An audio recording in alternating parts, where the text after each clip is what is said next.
Вие сте с рубриката Актуално с Божидар Караджов. Здравейте! Темата, която днес ще обсъдим, е наболялата, която в последните около 2 седмици разтърси светът. И това е американско-израелското нападение над Иран. Първото уточнение е да успокоя всички, че Трета световна война няма да има. Въздушните удари обаче няма да са достатъчни за свалянето на режима в Иран. Предстои навлизането на сухопътни земни части, които със сигурност ще доведат до доста по-големи разрушения, щети и до обезсилването на иранския режим.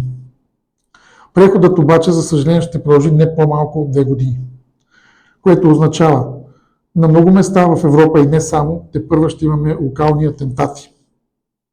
В този контекст съседните държави на Иран, които също са под атаката обаче на иранският режим, ще бъдат преустановени в рамките на близките около 10 до 15 дни. Светът се фокусира върху това иранския режим да бъде свален, поради факта, че няма връщане назад. Относно цените на петрола, тепърва предстои едно стабилизиране в рамките на около след 2 седмици. Фигурата, която ще бъде компромисна за Иран, се нарича Али Лариджани.